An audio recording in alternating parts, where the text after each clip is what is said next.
Mga kababayan, may nagchikang puting langgam patungkol sa similarities and differences ni Ma'am Shi at saka ng kanyang biyanan. Meron talaga palang similarities, ang daming screenshot. Babasahin ko na lang sa inyo. Hello po. Hindi ko naman babanggitin ang pangalan ha. Sana makita nila yung vlog ko. Sabi ng isang, anong pwede kong tawag dito? Sabi ng isang puting ibon, makinig kayo kay puting langgam mga bagets. Kausap kaming mga bagets. Alam niyo naman ako, nene pa, no? 16 years old pa lang ako. Charot. Makinig kayo mga bagets, magnanakaw talaga yung pamilyang yan. Common criminals of uncommon greed. Magna Carta talaga sila mga tatkuya. Ito ang kwento ha, isa-isa ko yung kwento, madaming kwento eh. Sana hindi ko mabanggit mga tatkuya ang mga name sunus or mga name sung. Ingatan ko na lang. Sabi ng puting langgam patungkol sa similarities and differences. Kasi ngayon nare-reveal yung totoong kulay ng nanay ni Kuting na eleganteng babae. Sabi nga po ng puting alibangbang, nasa starstruck daw talaga sila kapag nakikita nila ito si Meldy. Kilala niyo si Meldy? Tawagin natin siya si Meldita. Tapos si Meldita, ang kanyang manugang ay si Palakang Monya. Si Meldita, manugang niya si Palakang Monya. Si Meldita, anak niya si Ngagba. Bala kayo dyan. Sabi ng puting langgam, I remember kwento ng mga uncles ko, yung tatay ni Ngagba, yumaman ng husto, take note, sa pag-sponsor ng mga Chinese citizens na may-ari ng mga tindahan in order to circumvent yung retail trade nationalization law. Hindi ko na-gets kung ano yung retail trade nationalization law. Baka ito ay mga pabuwis-buwis or bawal magnegosyo ang ibang lahi. So, ang ginawa ng mga inchik, inisponsoran ang tatay ni Ngagba. Sino ang tatay ni Ngagba? Comment nyo sa comment section. Ito yung nakalagay sa glass coffin na ipinalibing ng tatay natin pero walang utang na loob ang pamilyang Magna. Okay. Yumaman pala ng husto ang pamilya nila at ang tatay nga ni Wi dahil sa mga sponsors ng mga inchik. Kaya pala itong pamilya rin ni Wi, itong asawa niyang Monya, may mga business partners na inchik dyan sa BGC, right? Yung kanyang opisina, parang business partners niya mga inchik. Tsaka allegedly, involved sa smuggling. Kaya tinatawag ni Mother Dragon si Monya na Lisa Smugs. Okay, let's continue reading. Ang dami. Noong World War II, ang tatay ni Ngiwi hinahanap ng mga guerrilla yan for collaborating with the Japanese. Yung sabi na ang tatay ni Ngiwi ay hero katarantaduhan. So si traidor pala ang tatay ni. So walang kaibahan tong tatay ni Ngiwi sa tatay ni malditang taklesang nagkasakit tapos tumira na sa tate. Right? Tapos yung kapatid niya pinasunog Yung kapatid niya na nirereto niya ng nirereto sa magagandang babae kasi nga mataas din ang katungkulan noon sa lipunan bago ang tatay natin, nategi na lang ng single, no? Nateging matandang binata, pinasunog ng kapatid. So yung tatay nitong pinasunog ng kapatid at itong malditang kapatid, walang kinaibahan din sa tatay ng ngiwi, mga ate at kuya. Traidor daw sa bayan ang tatay ni Ngiwi kasi nakipag-collaborate sa mga Hapon. So hindi talaga siya hero nung digmaan ng mga Hapon. Itong tatay ni Kuting, the Kawatan Extraordinaire. Hello po sa nagsabi nito. Ang social niyo po talaga. Ang tatay daw ni Ngiwi ay Kawatan Extraordinaire. Di ba? Ay! May nabanggit na gobernador. May nagkwento sa Puting Langgam na ang US Army ordered his guerrilla unit. Itong gobernador ay Kano siguro to. Inutusan niya ang kanyang guerrilla unit para hanapin ang tatay ni Kuting at tigbakin kasi traidor. Nung panahon ng giyera.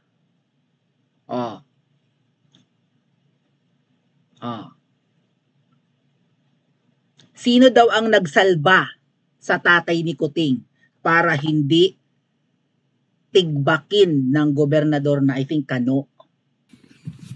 Hulaan nyo kung sino, apelyido. Sino ang nagligtas sa tatay ni Ngiwi na kunwari ay war hero noong World War II, 1941 yan hanggang 1945 mga ate at kuya. Giyera ng Hapon at Kano, nadamay tayo kasi nandito ang mga Hapon. Gusto rin tayong angkinin ng mga Kano. So, durog ang Pilipinas ng mga panahon yun. So, hulaan nyo kung sino ang nagligtas sa tatay ni Ngiwi. Clue! Ancestors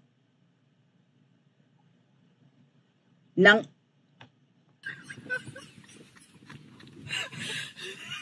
mabubuking. Clue!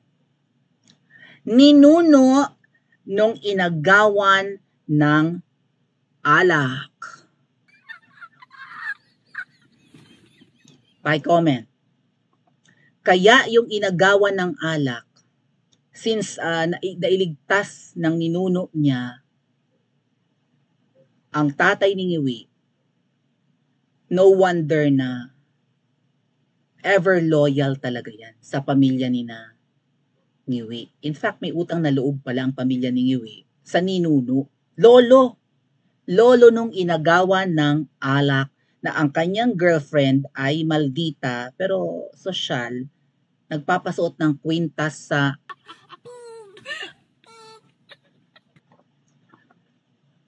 yon. Kaloka, di ba?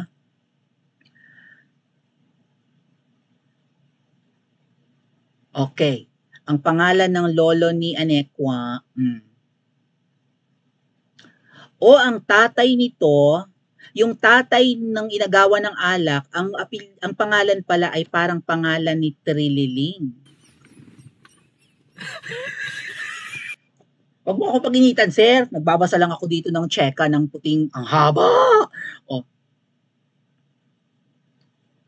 Nakakaloka.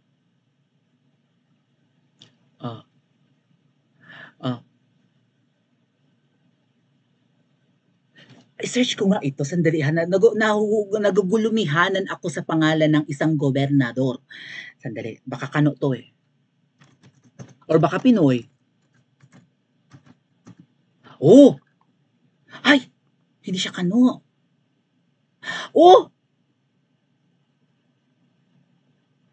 Ay, ito gobernador pala mga tat kuya ay gobernador ng kaduluduluhan ng Baykawala.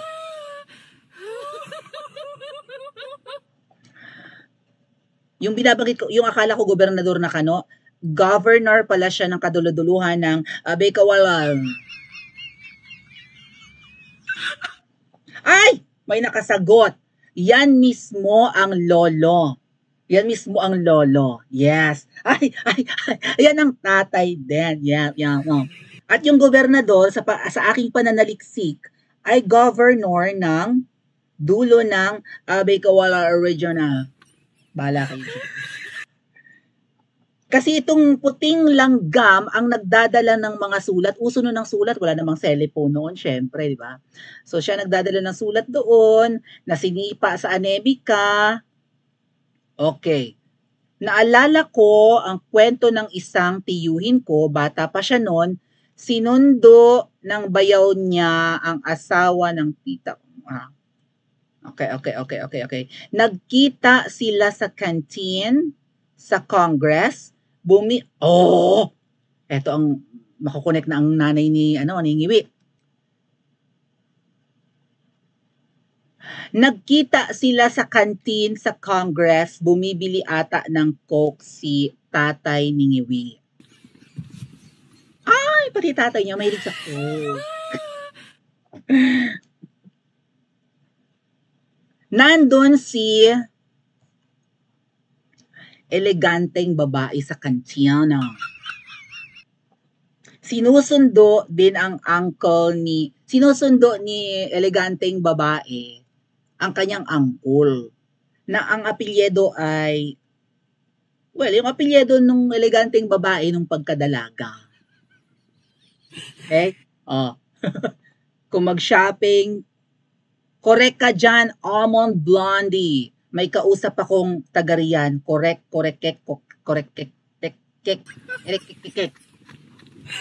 Pwede both, Ate Susan. Ay, taga roon ba sila, Dr. Gloria Hitomo Labaco? Bumili ng Coke ang tatay ni Ngiwi, nandun si eleganteng babae dahil sinusundo ang kanyang uncle. Oo. Okay. Nakita ng tatay ni Ngiwi si eleganteng babae, ayun niligawan, and then ikinasal sila sa loob lamang ng easy to get naman masyado itong si eleganteng babae. Sa loob lamang ng 11 days. Well, napatunayan naman ito sa kwento ng pelikulang pinroduce ng anak nilang Maraming Mata. Okay. Ay, taga-roon ba yan sila, Ate Erlinda? Hindi naman, maganda si eleganteng babae. Pero beyond beauty, hindi naman ito love at first sight. Ito ay strategic move. Ang sabi ng puting langgam, strategic move ito kasi ang apelyedong ito ng eleganteng babae na ang kanya ngayong, pinsan ba niya yan? Or pamangkin niya yung demonyo ngayon, di ba? Yung,